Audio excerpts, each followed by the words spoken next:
네, 안녕하세요. 영남이공대학교 사이버보안과 교수 박상우라고 합니다. 보통 보안 분야에 종사하는 모든 직무에 속한 사람들을 다 말합니다. 사전에 취약점이나 아니면 보안 위협을 진단하고 이를 보완하거나 수정, 컨설팅해주는 정보보안 컨설턴트라는 직업이 있고요. 디지털 증거들을 분석해서 이제 법정에 증거를 제시하는 디지털 포렌식 전문가 또는 보안 장비들을 분석하거나 아니면 모니터링하는 보안 관제요원, 기타 등등 다양한 직무에 속하는 사람들을 정보보안 전문가라고 말을 합니다. 그리고 화이트 해커라는 것은 사실은 해커의 종류 중 하나인데요. 원래는 블랙햇 해커, 화이트햇 해커 이렇게 종류가 여러 가지로 나뉘어져 있었습니다. 그 중에서 올바른 윤리의식 가지고 해킹 기술을 어느 정도 습득하고 있고 사용할 수 있는 사람들이 이제 직무에 종사할 때 보통 화이트 해커들이라고 말을 합니다.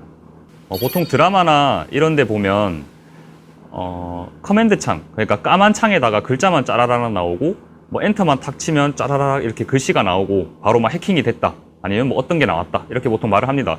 근데 실제로 업무를 하다 보면 그거는 저희가 한 3일치 작업을 한 3초 만에 보여주는 그 정도의 작업이고 실제로는 거의 이게 취약할까? 라고 가설을 세우고 테스트하고 또 가설을 세우고 테스트하고 이렇게 여러 가지 반복 작업들을 많이 하는 게 실제 저희 드라마와 다른 점입니다. 크게는 이제 수사기관에 가장 많이 근무할 수 있다라고 말을 하고요. 이제 수사기관이라고 하면 경찰, 검찰 이게 대표적으로 되겠죠. 그 다음에 이제 준수사기관이라는 곳이 있어요. 여기선 예를 들면 저작권위원회 아니면 마사회 이런 게 있는데 저작권위원회 같은 경우는 이 사람이 이 PC를 사용하고 있는 사람이 저작권을 위배한 자료나 흔적이 있는지 그런 것들을 주로 검사할 때 사용하고 마사회 같은 경우는 불법 도박 사이트 이런 거 확인할 때도 가끔 쓰고요. 그리고 대기업 보안팀에도 물론 들어갈 수 있을 거고 최근에는 이제 회계법인이나 법무법인에서도 이제 기업에서 증거 제시라든가 아니면 보안상 위협 이런 내용들을 검증해 주기 위해서 여러 가지 이제 보안 인력들을 많이 투입하고 있는 상황이고요. 그런 다양한 보안 기업들에 이제 취업을 하고 보통 진출을 하게 됩니다. 일단 약간 기술적으로 먼저 말씀드리면 일단 컴퓨터에 관련된 이제 기본적인 지식들을 먼저 공부해야 됩니다. 운영체제라든가 아니면 PC 하드웨어, 소프트웨어에 대한 기본적인 이해, 메모리 구조, 네트워크 등등 다양한 컴퓨터에 관련된 기본적인 거를 우선 습득해야 되고요. 그 다음에는 이제 해킹이나 이제 보안과 관련된 지식을 따로 또 추가로 습득해야 됩니다. 그런 내용들을 꾸준히 공부하고 그리고 단순히 공부만 하는 것으로는 이제 자기게 되지 않거든요. 그래서 자기가 직접 실습할 수 있는 환경을 직접 만들고 그 다음에 거기에 테스트를 하고 여러 가지 분석을 하고 이제 의문을 가지고 그런 다양한 경험들을 하면 이제 정보보안 전문가가 되는데 좀 더 많은 도움이 될 것 같습니다. 네, 정보보안 전문가에게 필요한 역량이라 하면 제가 생각하기에는 이제 스스로 할 수 있는 의지랑 그리고 끊임없이 열심히 할 수 있는 집중력이라고 말하고 싶습니다. 이제 스스로 학습하고 모니터링 할 수 있는 의지, 관심이 필요하고요. 그리고 기술이 매우 어렵기 때문에 이를 잠깐 해보고 안 된다고 포기하거나 이러지 말고 이제 끊임없이 집중해서 해결할 수 있는 능력들이 필요하다라고 생각을 합니다. 저는 이제 군대 나가서 뭘 하나 이제 고민을 하다 보니까 어쩌저쩌 하다 보니까 이제 카페 같은 데를 가입하게 됐어요. 이제 그 카페는 정보보안 전문가라는 카페였고 저한테 전화가 왔어요. 세미나를 하니까 참석하라고. 거기서 강사분이 이제 웹해킹 시연을 보여주더라고요. 딱 그래서 멋지게 보여주고 전 거기에 또 반했죠. 저는 딱 이거다 라고 해서 이제 포렌식을 하기 위해서 이제 정보보안 쪽에 이제 길을 들였고요. 지금 이렇게까지 열심히 계속해서 하고 있습니다. 대표적인 게 이제 BOB라고 하는 과정이 있고요.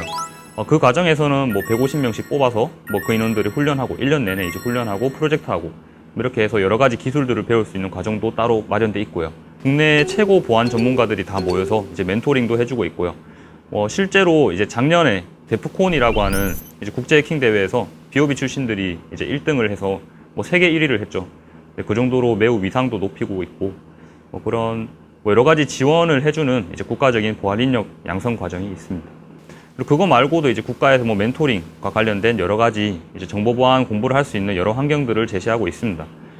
그리고 이제 학교 쪽에서도 이렇게 정보보안과 관련된 실무 지식을 많이 교육하려고 노력하고 있습니다. 학생들에게 조금 더 깊은 지식을 가르치기 위해서 저 같은 경우는 이제 모의로 여러 가지 환경들을 만들어서 이제 풀어볼 수 있게 아니면 취약점 진단을 할 수 있게 여러 가지 환경을 제공하려고 노력하고 영남이공대 사이버보안과 같은 경우는 일단 실무적인 장비를 습득할 수 있는 기회가 매우 많습니다. 다양한 장비들을 미리 다루고 습득할 수 있기 때문에 어느 기업에 가더라도 이제 장비라든가 아니면 특별한 매뉴얼과 관련된 교육이 필요 없더라도 충분히 적응할 수 있는 능력을 기를 수가 있고요. 제가 이제 포렌식 회사, 디지털 포렌식 회사에 처음 근무할 때 거의 첫 사건이었을 거예요.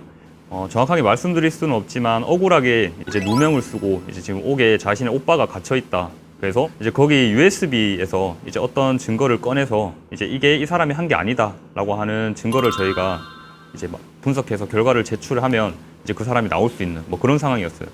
이렇게 뭐 한 3개월 정도, 이제 6개월 정도 끈질기게 계속 분석하고 결국은 이제 저희가 이 사람이 한 게 아니다 하고 이제 누명을 벗게 해서 그 사람이 한 1년 가까이 갇혀 있었을 거예요. 네, 그 후에 이제 나오게 된 그런 사례가 있었고 나중에 끝나고 이제 저희한테 되게 고맙다라고 했던 사례가 있었습니다. 그때 가장 보람을 느꼈었습니다. 일반적으로 드라마나 TV, 뭐 영화 이런 데서 보는 정보보안 전문가나 해커들은 뭐 정말 멋있어 보이는 직업으로 보일 겁니다. 근데 실제로는 정말 의자에 앉아서 하루 종일 컴퓨터를 보고 그리고 잠도 못 자고 계속해서 연구하고 그래도 이게 자기 자신에 대한 만족과 그리고 기술에 대한 깊은 연구 그리고 뭐 집중력 아니면 자기 만족을 위해서는 정말 괜찮은 직업이기도 합니다. 해커라고 하면 이제 통상적인 개념을 벗어나는 거잖아요. 그렇게 뭐 예를 들어서 우리가 스펙을 꼭 쌓아야지만 이게 우리가 정보보안 전문가로서 높은 경지에 오를 수 있다. 이게 아니고요. 어찌 보면 기술 하나만 가지고도 정말 높은 곳에 오를 수 있는 게 이 분야라고 생각을 합니다. 그리고 이러한 기술을 이제 습득한 다음에는 이제 악용하지 않고 올바른 윤리의식을 가지고 이제 계속 정진했으면 좋겠습니다.